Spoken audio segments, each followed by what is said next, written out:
1 Samuel 21. Then David came to Nob, to Ahimelech the priest. And Ahimelech came to meet David trembling, and said to him, "Why are you alone, and no one with you?" And David said to Ahimelech the priest, The king has charged me with a matter and said to me, Let no one know anything of the matter about which I send you, and with which I have charged you. I have made an appointment with the young men for such and such a place. Now then, what do you have on hand? Give me 5 loaves of bread, or whatever is here. And the priest answered David, "I have no common bread on hand, but there is holy bread, if the young men have kept themselves from women."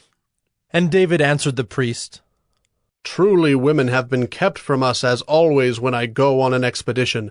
The vessels of the young men are holy even when it is an ordinary journey. How much more today will their vessels be holy?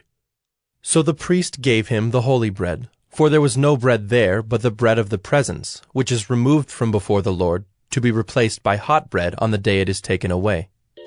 Now a certain man of the servants of Saul was there that day, detained before the Lord. His name was Doeg the Edomite, the chief of Saul's herdsmen. Then David said to Ahimelech, Then have you not here a spear or a sword at hand? For I have brought neither my sword nor my weapons with me, because the king's business required haste. And the priest said, "The sword of Goliath the Philistine, whom you struck down in the valley of Elah, behold, it is here wrapped in a cloth behind the ephod. If you will take that, take it, for there is none but that here." And David said, There is none like that. Give it to me. And David rose and fled that day from Saul, and went to Achish the king of Gath. And the servants of Achish said to him, Is not this David the king of the land? Did they not sing to one another of him in dances? Saul has struck down his thousands, and David his 10,000s. And David took these words to heart, and was much afraid of Achish the king of Gath. So he changed his behavior before them, and pretended to be insane in their hands, and made marks on the doors of the gate, and let his spittle run down his beard. Then Achish said to his servants, Behold, you see the man is mad. Why then have you brought him to me? Do I lack madmen, that you have brought this fellow to behave as a madman in my presence? Shall this fellow come into my house? 1 Samuel 22. David departed from there, and escaped to the cave of Adullam. And when his brothers and all his father's house heard it, they went down there to him. And everyone who was in distress, and everyone who was in debt, and everyone who was bitter in soul, gathered to him, and he became captain over them. And there were with him about 400 men. And David went from there to Mizpeh of Moab. And he said to the king of Moab, Please let my father and mother stay with you, till I know what God will do for me. And he left them with the king of Moab, and they stayed with him all the time that David was in the stronghold. Then the prophet Gad said to David, Do not remain in the stronghold. Depart, and go into the land of Judah. So David departed, and went into the forest of Hereth. Now Saul heard that David was discovered, and the men who were with him. Saul was sitting at Gibeah, under the tamarisk tree on the height, with his spear in his hand, and all his servants were standing about him. And Saul said to his servants who stood about him, Hear now, people of Benjamin.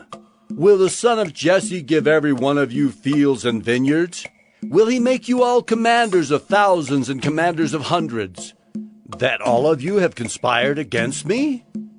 No one discloses to me when my son makes a covenant with the son of Jesse. None of you is sorry for me, or discloses to me that my son has stirred up my servant against me to lie in wait as at this day. Then answered Doeg the Edomite, who stood by the servants of Saul, I saw the son of Jesse come into Nob to Ahimelech, the son of Ahitub, and he inquired of the Lord for him, and gave him provisions, and gave him the sword of Goliath the Philistine. Then the king sent to summon Ahimelech the priest, the son of Ahitub, and all his father's house, the priests who were at Nob, and all of them came to the king. And Saul said, Hear now, son of Ahitub. And he answered, Here I am, my lord.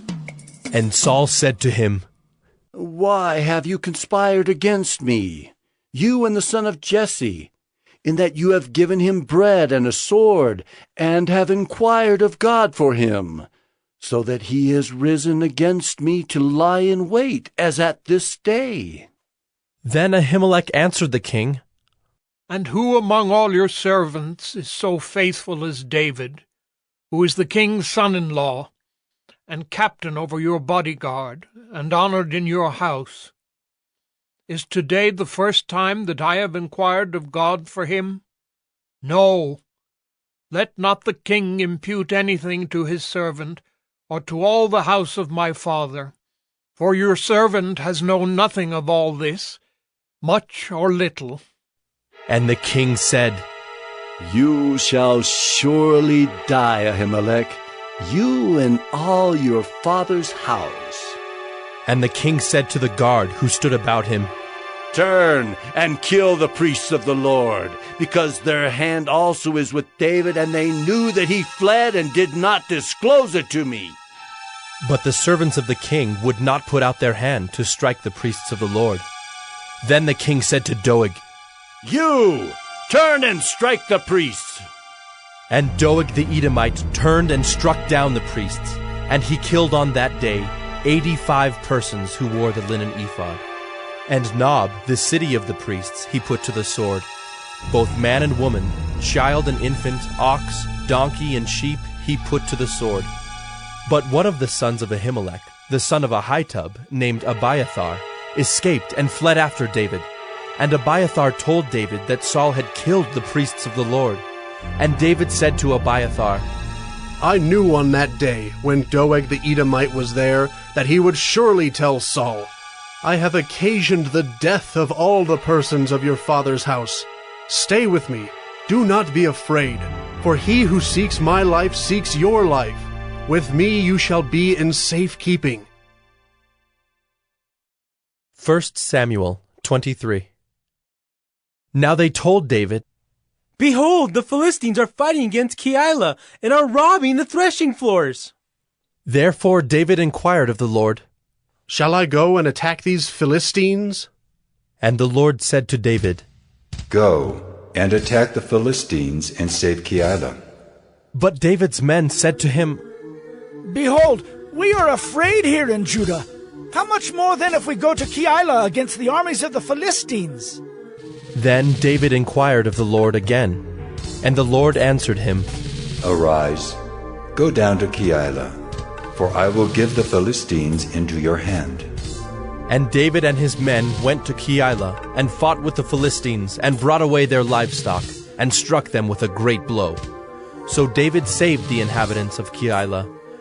When Abiathar, the son of Ahimelech, had fled to David to Keilah, he had come down with an ephod in his hand.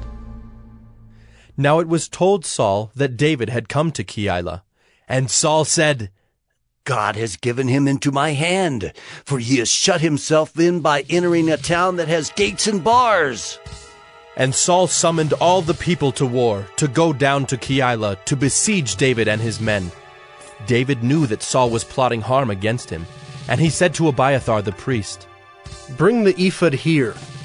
Then said David, O Lord, the God of Israel, your servant has surely heard that Saul seeks to come to Keilah, to destroy the city on my account. Will the men of Keilah surrender me into his hand? Will Saul come down, as your servant has heard? O Lord, the God of Israel, please tell your servant. And the Lord said, He will come down. Then David said, Will the men of Keilah surrender me and my men into the hand of Saul? And the Lord said, They will surrender you. Then David and his men, who were about 600, arose and departed from Keilah, and they went wherever they could go. When Saul was told that David had escaped from Keilah, he gave up the expedition. And David remained in the strongholds in the wilderness, in the hill country of the wilderness of Ziph. And Saul sought him every day, but God did not give him into his hand. David saw that Saul had come out to seek his life. David was in the wilderness of Ziph at Horesh, and Jonathan, Saul's son, rose and went to David at Horesh, and strengthened his hand in God. And he said to him, Do not fear, for the hand of Saul my father shall not find you. You shall be king over Israel, and I shall be next to you. Saul my father also knows this. And the two of them made a covenant before the Lord. David remained at Horesh, and Jonathan went home. Then the Ziphites went up to Saul at Gibeah, saying, Is not David hiding among us in the strongholds at Horesh, on the hill of Hachilah, which is south of Jeshimon? Now come down, O king, according to all your heart's desire to come down, and our part shall be to surrender him into the king's hand. And Saul said, May you be blessed by the Lord, for you have had compassion on me. Go, make yet more sure. Know and see the place where his foot is, and who has seen him there, for it is told me that he is very cunning. See therefore and take note of all the lurking places where he hides, and come back to me with sure information. Then I will go with you, and if he is in the land, I will search him out among all the thousands of Judah. And they arose and went to Ziph, ahead of Saul. Now David and his men were in the wilderness of Maon, in the Arabah to the south of Jeshimon. And Saul and his men went to seek him, and David was told. So he went down to the rock and lived in the wilderness of Maon. And when Saul heard that, he pursued after David in the wilderness of Maon. Saul went on one side of the mountain, and David and his men on the other side of the mountain. And David was hurrying to get away from Saul. As Saul and his men were closing in on David and his men to capture them, a messenger came to Saul, saying, Hurry and come, for the Philistines have made a raid against the land. So Saul returned from pursuing after David, and went against the Philistines. Therefore that place was called the Rock of Escape. And David went up from there, and lived in the strongholds of En-gedi. 1 Samuel 24. When Saul returned from following the Philistines, he was told, Behold, David is in the wilderness of En-gedi. Then Saul took 3,000 chosen men out of all Israel, and went to seek David and his men in front of the wild goats' rocks. And he came to the sheepfolds by the way, where there was a cave, and Saul went in to relieve himself. Now David and his men were sitting in the innermost parts of the cave. And the men of David said to him, Here is the day of which the Lord said to you, Behold, I will give your enemy into your hand, and you shall do to him as it shall seem good to you. Then David arose and stealthily cut off a corner of Saul's robe. And afterward David's heart struck him because he had cut off a corner of Saul's robe. He said to his men, The Lord forbid that I should do this thing to my Lord, the Lord's anointed, to put out my hand against him, seeing he is the Lord's anointed. So David persuaded his men with these words, and did not permit them to attack Saul. And Saul rose up and left the cave and went on his way. Afterward David also arose and went out of the cave, and called after Saul, My Lord, the king! And when Saul looked behind him, David bowed with his face to the earth and paid homage. And David said to Saul, Why do you listen to the words of men who say, Behold, David seeks your harm? Behold, this day your eyes have seen how the Lord gave you today into my hand in the cave. And some told me to kill you, but I spared you. I said, I will not put out my hand against my Lord, for he is the Lord's anointed. See, my father, see the corner of your robe in my hand. For by the fact that I cut off the corner of your robe and did not kill you, you may know and see that there is no wrong or treason in my hands. I have not sinned against you, though you hunt my life to take it. May the Lord judge between me and you. May the Lord avenge me against you. But my hand shall not be against you. As the proverb of the ancients says, Out of the wicked comes wickedness, but my hand shall not be against you. After whom has the king of Israel come out? After whom do you pursue? After a dead dog? After a flea? May the Lord therefore be judge and give sentence between me and you, and see to it, and plead my cause, and deliver me from your hand. As soon as David had finished speaking these words to Saul, Saul said, Is this your voice, my son David? And Saul lifted up his voice and wept.